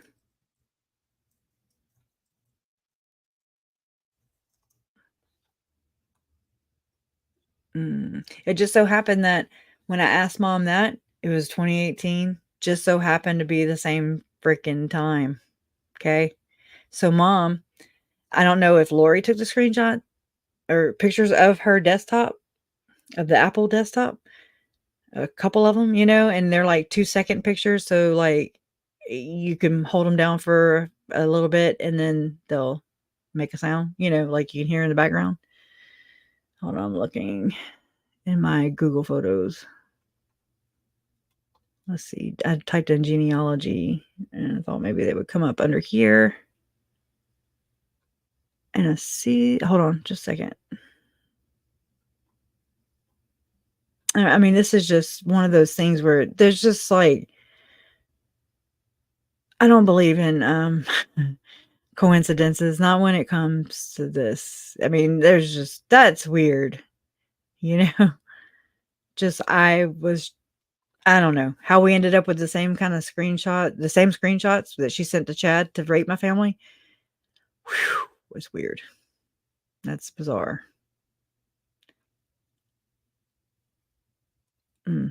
Here's a Church of the First One, the highest of 3 levels in the celestial kingdom. Only Mormons who keep all the commandments of God will enter this heaven and become gods, capital G, or exalted in eternity. The way to perfection. Oh, yeah. Page 206. According to 10th LDS President Joseph Fielding Smith, quote, eternal life is life in the presence of the Father and the Son. Those who receive it become members of the Church of the Firstborn and are heirs as sons and daughters of God. They receive the fullness with one L of blessings. They become like the Father and the Son and are joint heirs with Jesus Christ. Unquote. Doctrines of Salvation 2:9. And that's The Way to Perfection by Joseph Fielding Smith. Anyways, got a lot of pictures. Oh, this is another one of their type of deals. Like the spirit world, light and dark spiritual kingdoms of the earth. The third gate is to the throne of heaven. Each gate is guarded by the cherubim. Second gate, first gate, Satan's throne, Diluvium. I mean, just take a screenshot of that. It's interesting just to read the things. That's another one.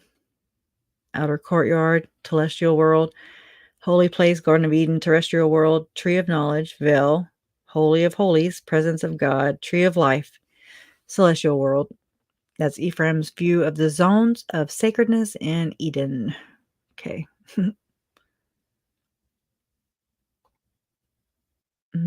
Family members name, but providing information that would suggest he was calling about Charles. Melanie Gibbons, Alema Passinas have both included that Lori got her advice and direction from Chad Daybell. Where did he get his?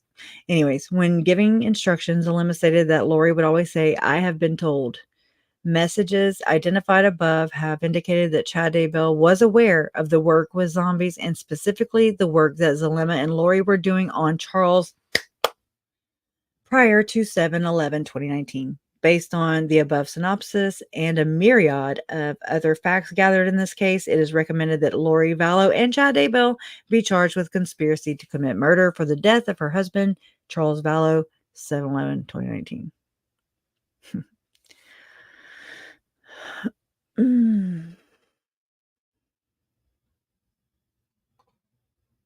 The spirit world is a type of the physical world. It is the template from which the physical world is created. The physical world exists as a shadow, which is cast down by the more real plane on which the spirit world exists. To be continued, write about it, duality, create a new night, whatever. I don't even know. There you go, Hiram Andrus. Y'all, I'm telling you, he wrote a paper on, I mean, I've paid for these books. He's dead. He's the guy that I have video of with the glasses. He's like, we're going to talk about the 144,000. He's just really, I don't know, he's interesting to listen to because he's, got that kind of voice. But again, the second time, right? Okay, I'm looking. I don't see it. Prepper Pride call out guide. That's me. Okay. Y'all could go on and on for days and days and days and years. Billy Hamlin's abused by his own admission. Right. All right. Oh, yeah. So this is basically, okay, this is what I think the churches, and not the churches, the world, the government, or I don't even know what to call it. United Order. This is differences in the law of consecration plan and the United Order. It will be observed that Joseph Smith always referred to his new social order as, quote, the law of consecration and stewardship, unquote, whereas the Utah experiments established under the direction of Brigham Young were called the, quote, United Order. The former was given to the saints through divine revelation as a superior economic and social plan of life. If the people were unselfish enough to live such an idealistic system, I'm sorry, that's the end of it. It contemplates that each individual shall give over to the church all of his property. The transfer is made by a legal deed of gift and a special covenant that cannot be broken. That's in quotes. The applicant thus enters the order of stewardship by an act of consecration, evidenced by a transfer to the bishop as the agent for the church. As an agent for the church of all that he possesses. Then the bishop assigns to the member a stewardship. Anyways, interesting. I mean, I've read more than that. I wouldn't be saying that. This was from Eric Smith. Oh, well.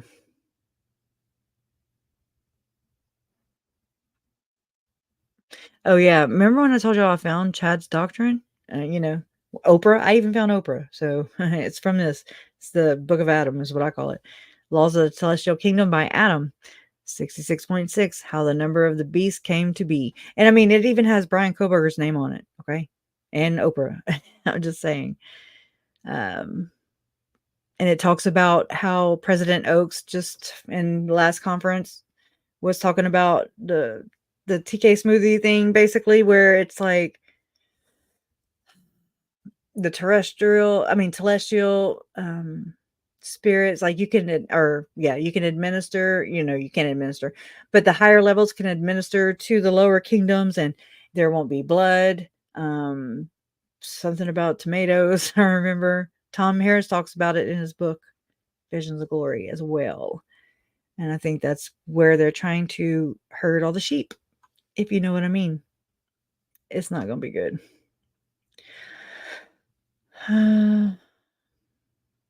Rarity of total solar eclipse. Y'all prepare for this too, because it's going to get crazy with all the Looney Tunes.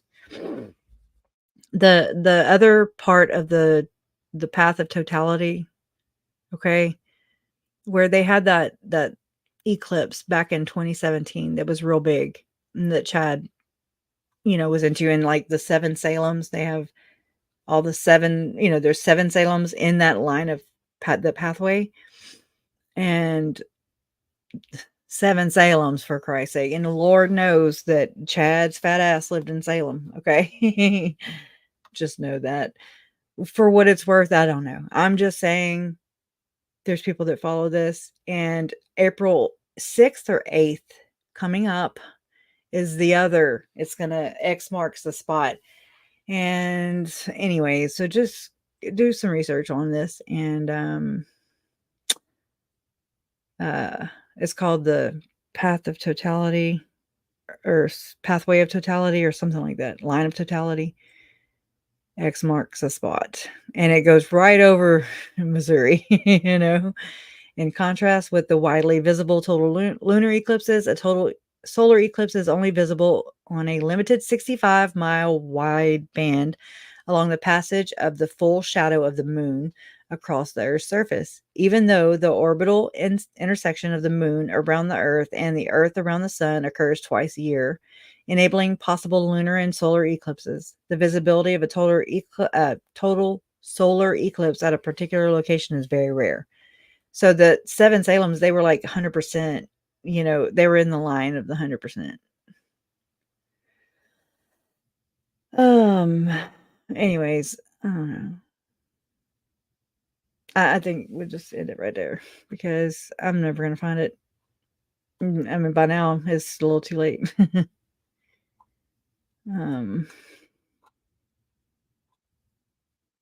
Oh yeah, it just keeps on going and going.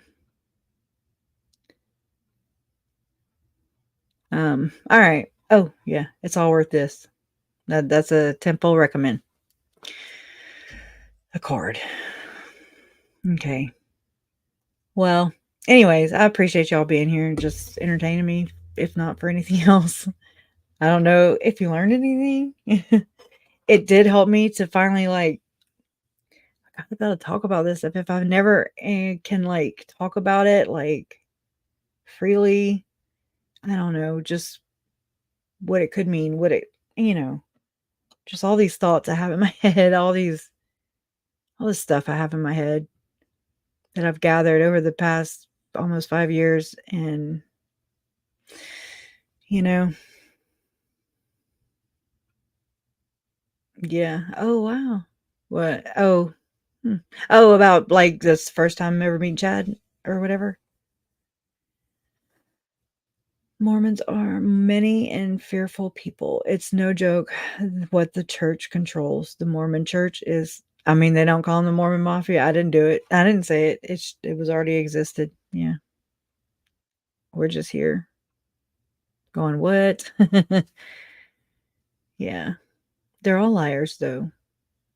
And I don't know if some of them even mean to be.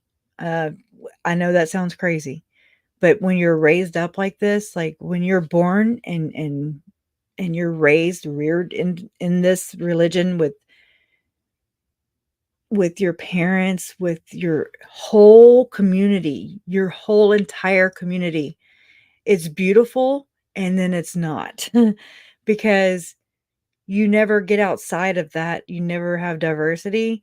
You never are able to really know the social differences in people, and because everybody in that community is alike and they don't too much really hang out with anybody outside because you're a Gentile. They can bring you to the true church, but that's it. That's enough. They got that down, and they're taught that by their works they get into heaven. So that, and their worth, which is really sad. Thank you. Be cool. I like your name. Be cool. Thank you. Ours are with you too. And they straight up did say this at General Conference. They were like, yeah, don't be listening to them haterades, right? Like, don't talk to nobody outside. Whoa. That's I mean, not crazy. I'd say crazy, like, wow. It's like a word I can't. It's just bonkers. There you go.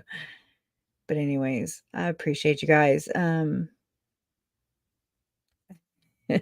Jax, well, teach me. Man, y'all are welcome to come on anytime if you have something that you think would, I don't know. And again, it's not for, I'm not sitting here trying to learn so I can adapt it and make it my own. I'm just trying to figure out what this is. And what it means to them, I don't know. I mean, that's what I'm trying to do. And it is bizarre. I mean, obviously, it leads to horrible, horrible things. And I just hope that Rod Meldrum could just stop for 1 second. Just stop. I wish Janet Russin could do the same. And just check themselves. Wait, are the things that I'm saying, why are they not being, taken very kindly? And that's what I'm saying. I don't know if they know, like if they're meaning to, or this is just the way of life and they don't know any other way. Like I don't know any other way. You know what I'm saying? So it's like, and if they're never around people different than them, then how are they ever going to know? Without, clamming up and sticking to just people they know. It's hard. Even when somebody leaves the church, it's hard for, I've tried and it hurts. It hurts my feelings. But then I'm like, well, they're just raised that way. Even the ex-Mormons, they click up. I mean, of course, society tends to do that anyways, but hey, drama triangle. Oh, poor thing. Screen was black because my computer screen went black. Oh, thank you, little brands. Thank y'all. Thank y'all so much. I appreciate y'all for being here. Now, let's go watch all the other things that came on. Let me share that link real quick to Mormon Book Reviews. I do like his channel. I like what he does. I think he's been here before, actually, or somewhere. Oh no, I think it was in one of Mormon Stories podcast chats though, but he acknowledged me. One of the only Mormon, or ex-Mormon type, you know, uh that ever acknowledged me. And he's not even Mormon, so there you go. Let's see where to go. Okay. Let me grab it. Copy. Oh my god, all the tabs. I've got to do something better with these tabs, right? Thank you so much, little brands. I might throw you a wrench one day if you want it. We would like to have you. Not just because of this, but it brought it up. But anyways, hey Angela. All right. Well, I'm gonna go see about my man. I'm gonna go eat too because I'm hungry. And I'm not gonna let anybody else piss me off tonight. So, and hopefully we'll have water tomorrow. Okay. Justice for Tylee, Charles, Tammy, JJ, and Joe. And as always, love always wins. You guys are proof of this.